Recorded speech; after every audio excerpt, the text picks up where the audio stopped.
আসসালামু আলাইকুম, স্বাগতম জানাচ্ছি বিবিসি নিউজ আন্তর্জাতিক সংবাদে। শুরুতেই সংবাদ শিরোনাম, এরপর বিস্তারিত। ভয়াবহ ভূমিকম্পে কাঁপল রাজধানী। বাংলাদেশ 5.6 মাত্রার ভূমিকম্প। কেঁপে উঠল বাংলাদেশ। দেশে ফের ভূমিকম্প অনুভূত। দর্শক, এতক্ষণ শুনছিলেন সংবাদ শিরোনাম। এখন বিস্তারিত। আপনি যদি ইসরায়েলের ধ্বংস চান এবং মুসলিমদের পাশে থাকেন, তাহলে ভিডিওতে লাইক করে চ্যানেলটি অবশ্যই সাবস্ক্রাইব করে দিবেন এবং আপনার মূল্যবান মতামত অবশ্যই কমেন্টে লিখে জানিয়ে দিবেন। এখন বিস্তারিত। ভয়াবহ ভূমিকম্পে কাঁপল রাজধানী। রাজধানী ঢাকাসহ দেশের বিভিন্ন স্থানে ভয়াবহ মাত্রার ভূমিকম্প অনুভূত হয়েছে। শুক্রবার 27 ফেব্রুয়ারি দুপুর 1:54 এই ভূমিকম্প অনুভূত হয়। ইউরোপীয় ভূমধ্যসাগরীয় সিসমোলজিক্যাল সেন্টারের ইএমএসসির তথ্য অনুযায়ী রিক্টার স্কেলে এই ভূমিকম্পের মাত্রা ছিল 5.4। সংস্থাটি জানিয়েছে, ভূমিকম্পটির উৎপত্তিস্থল ছিল খুলনা জেলা শহর থেকে 47 কিলোমিটার দক্ষিণ-পশ্চিমে এবং সাতক্ষীরা থেকে 18 কিলোমিটার দক্ষিণ-পূর্বে। এর গভীরতা ছিল ভূপৃষ্ঠ থেকে 35 কিলোমিটার। রাজধানী ঢাকা ছাড়াও দেশের বিভিন্ন দক্ষিণ পশ্চিমাঞ্চলীয় জেলা এবং পার্শ্ববর্তী দেশ ভারতের কিছু এলাকাতেও, যেমন বারাসাত, এই ভূকম্পন অনুভূত হয়েছে। তাৎক্ষণিকভাবে এই ভূমিকম্পে কোনো ক্ষতি বা হতাহতের খবর পাওয়া যায়নি। বাংলাদেশ 5.6 মাত্রার ভূমিকম্প। কেঁপে উঠল বাংলাদেশ। 5.6 মাত্রার ভূমিকম্প আঘাত হেনেছে। আজ শুক্রবার 27 ফেব্রুয়ারি বিকাল 2:12 দেশটির হিন্দুকুশ অঞ্চলে এ কম্পনের উৎপত্তি হয়। এতে কেঁপে ওঠে প্রতিবেশী পাকিস্তান ও তাজিকিস্তানও। বাংলাদেশ স্থানীয় প্রশাসন জানায়, ভূমিকম্পে দেশটির ইসলামাবাদ, সোয়াদ, পেশাওয়ার, চিত্রালসহ বিভিন্ন শহরে কেঁপে ওঠে।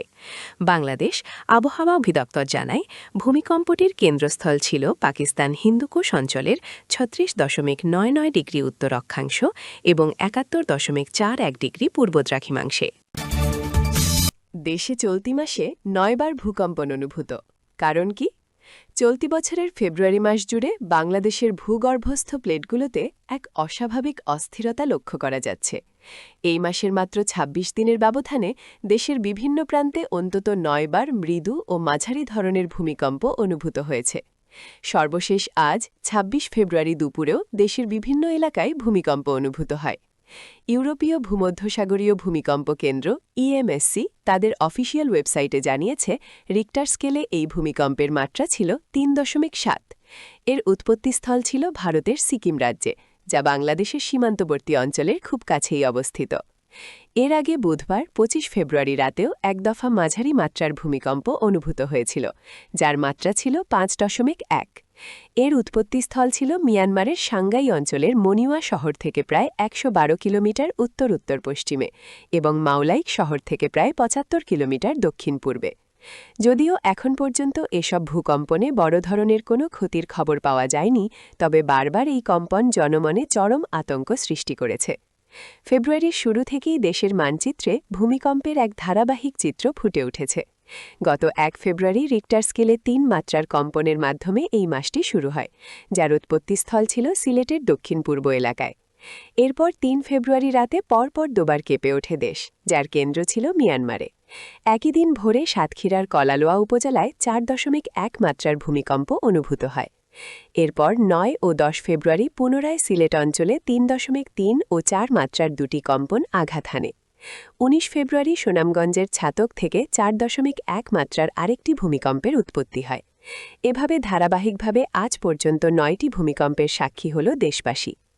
ভূতত্ত্ববিদ ও বিশেষজ্ঞরা এই ঘন ঘন কম্পনকে বড় ধরনের দুর্যোগের পূর্বলক্ষণ হিসেবে দেখছেন। ভূমিকম্প বিশেষজ্ঞরা বলছেন, বাংলাদেশের আশপাশের অঞ্চল এবং দেশের ভেতরে ছোট ও মাঝারি মাত্রার ভূমিকম্পের সংখ্যা বাড়ছে। ভূতাত্ত্বিকভাবে এটি বড় ধরনের ভূমিকম্পের পূর্বলক্ষণ হতে পারে। বিশেষজ্ঞদের মতে, ভূত্বকের ভেতরে দীর্ঘদিন ধরে শক্তি জমা হতে থাকলে তা ছোট ছোট কম্পনের মাধ্যমে আংশিক মুক্ত হয়। তবে দীর্ঘ সময় ধরে বড় কোনো শক্তি মুক্ত না হলে তা মহাবিপর্যয় ডেকে আনতে পারে। বাংলাদেশ মূলত ভারতীয় ও ইউরেশীয় টেকটনিক প্লেটের সংযোগস্থলে অবস্থিত হওয়ায় এখানে ভূমিকম্পের ঝুঁকি বরাবরই বেশি। কিন্তু বর্তমানে ছোট ছোট কম্পনের এই উচ্চ ফ্রিকোয়েন্সি বা হার ভবিষ্যতে একটি বিশাল মাত্রার ভূমিকম্পের ইঙ্গিত হতে পারে। দেশে ফের ভূমিকম্প অনুভূত ঢাকাসহ দেশের বিভিন্ন স্থানে আজ বুধবার ২৫ ফেব্রুয়ারি রাতে ভূমিকম্প অনুভূত হয়েছে। রিক্টার স্কেলের এর মাত্রা ছিল ৫.১। তাৎক্ষণিকভাবে এতে ক্ষয়ক্ষতির খবর পাওয়া যায়নি। আবহাওয়া অধিদপ্তর সূত্র বলছে, মিয়ানমারে এই ভূমিকম্পের উৎপত্তিস্থল। এটি মাঝারি মাত্রার ভূমিকম্প। আবহাওয়া অধিদপ্তরের ভূমিকম্পন পর্যবেক্ষণ কেন্দ্রের আবহাওয়াবিদ ফারজানা সুলতানা গণমাধ্যমকে বলেন, রাত 10:51 এই ভূমিকম্প হয়। বাংলাদেশের পার্শ্ববর্তী মিয়ানমারে এই ভূমিকম্পের উৎপত্তিস্থল। ঢাকা থেকে দূরত্ব ৪৬২ কিলোমিটার। ফারজানা সুলতানা বলেন, ভূমিকম্প অনুভূত হয়েছে ঢাকাসহ দেশের বিভিন্ন অঞ্চলে। তবে কক্সবাজার এবং এর কাছাকাছি অঞ্চলে অপেক্ষাকৃত বেশি ভূমিকম্প অনুভূত হয়েছে। এটি মাঝারি মাত্রার ভূমিকম্প বলে জানান তিনি।